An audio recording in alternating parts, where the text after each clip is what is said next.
Pública do Senado Federal, o jornalista português Sérgio Tavares, se valendo da condição de cidadão estrangeiro, disse exatamente tudo aquilo que é estritamente proibido que seja dito em nosso país.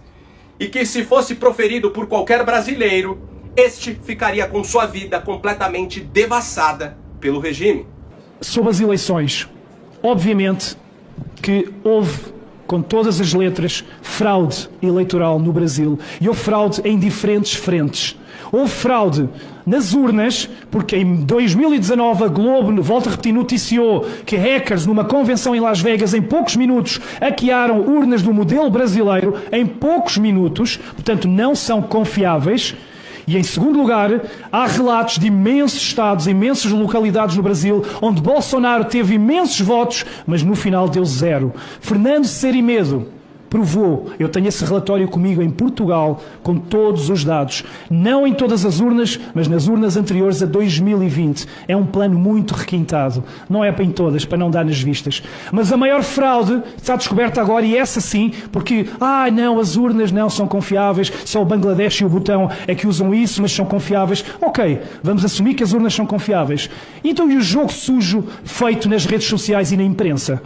Porque na imprensa vimos, e em Portugal, as imagens que chegavam de Bolsonaro eram sempre de um homem carrancudo, um homem que não tinha o povo do lado dele, Lula, o pai dos pobres. Quando eu vim aqui no 7 de setembro de 2022, e nos célebres girassóis de Brasília, e vi o que eu nunca tinha visto à face da terra, uma imensidão de mar de gente verde e amarelo como eu nunca vi na minha vida. E as televisões não mostravam isso. Fizeram propaganda para um lado. Já aí, já é desvirtuar das eleições. Mas quando nas redes sociais e o Twitter Files Brasil provou que calaram um lado político, cancelaram contas, estrangularam, reduziram o alcance, promoveram o outro lado, isto é fraude eleitoral. Porque estamos a mexer com o pensamento de milhões de pessoas. Para não falar do radiolão. Então agora vejam tudo isto que eu vos estou a dizer.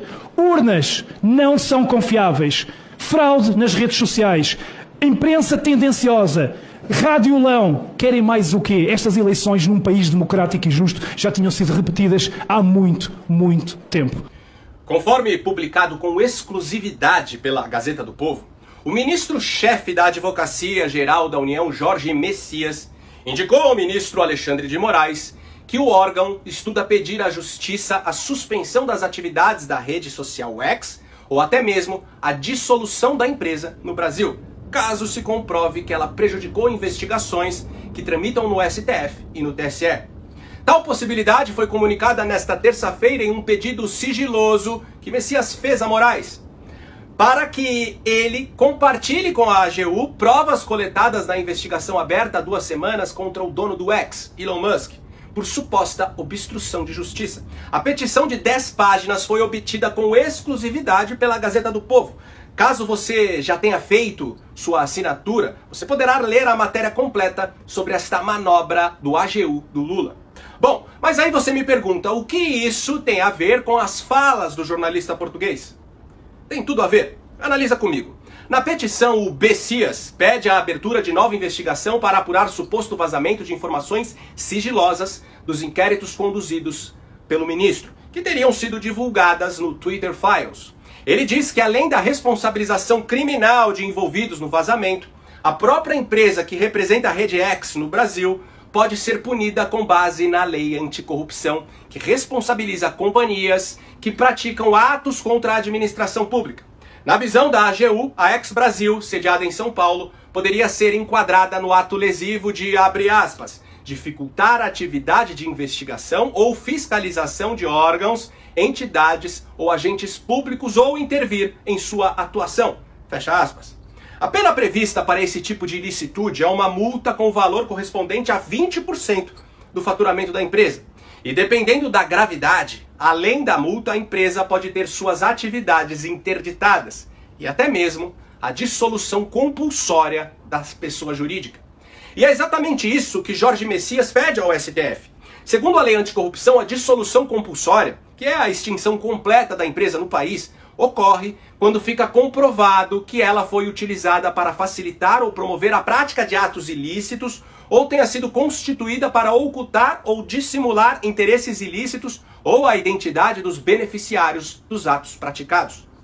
Mas não para por aí. A AGU também quer punir os veículos de imprensa e jornalistas que divulgaram o conteúdo que foi encaminhado ao Congresso americano. O que significa que o office boy da quadrilha que tomou esse país de assalto quer criminalizar o jornalismo, oficializar a censura e expulsar o ex do Brasil por uma única razão: blindar Lula e impedir a queda de seu governo. Isso porque o conteúdo do Twitter Files, assim como o relatório de mais de 450 páginas feito pelo Congresso americano, que relaciona todas as ordens ilegais expedidas por Alexandre de Moraes, levam a uma única conclusão: a de que o TSE, sob o comando do ministro da cabeça de ovo, interferiu de forma indevida nas eleições de 2022.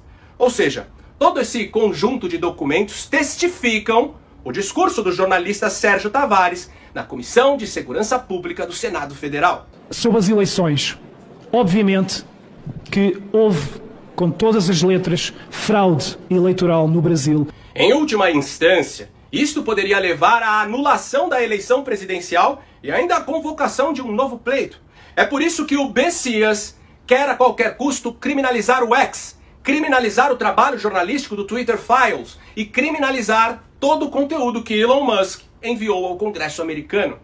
Pois o artigo 5º da Constituição estabelece que, abre aspas, são inadmissíveis no processo as provas obtidas por meios ilícitos, fecha aspas. Do mesmo modo, o artigo 157 do Código de Processo Penal dispõe que, abre aspas, são inadmissíveis, devendo ser desentranhadas do processo as provas ilícitas, assim entendidas as obtidas em violação a normas constitucionais ou legais, fecha aspas. Ou seja, dessa forma o pleito de 2022 não seria colocado em xeque. Alexandre de Moraes não poderia sofrer impeachment por interferência indevida no processo eleitoral. E o ex-presidiário ficaria com seu mandato completamente preservado. No entanto, eu sigo com a plena convicção de que eles não conseguirão deter tudo aquilo que está se movendo lá fora, principalmente se Donald Trump vencer as eleições. Pode ter certeza que o Homem Laranja colocará sanções no Brasil, assim como colocou na Venezuela, fato que inevitavelmente forçará a queda de Moraes, de Lula e deste regime que nos oprime desde 2019. Se você gostou desse vídeo e acha esse tipo de conteúdo importante, ainda mais com toda essa perseguição às vozes conservadoras, considere de verdade ser um patrocinador do canal. Pode ser com qualquer valor. Minha chave Pix é o e-mail luiscamargopix@yahoo.com. Luiz Camargo Pix tudo junto, luis@yahoo.com. Não tem BR. Ou se preferir, o link do nosso Apoia-se está aqui na descrição do vídeo. Também não deixe de assinar a Gazeta do Povo por apenas R$ 1,90 por mês até as eleições através do link gazetadopovo.com.br/Luiz Camargo. Ou se preferir, aponte a câmera do seu celular para este QR Code que está aparecendo na tela. No mais, curte e compartilha ao máximo esse vídeo. Não esquece de deixar aquele comentário esperto para ajudar na relevância. E me segue em todas as redes sociais: Instagram, Twitter, Facebook e no Telegram, @Luiz Camargo Vlog. Então até o próximo vídeo. Valeu!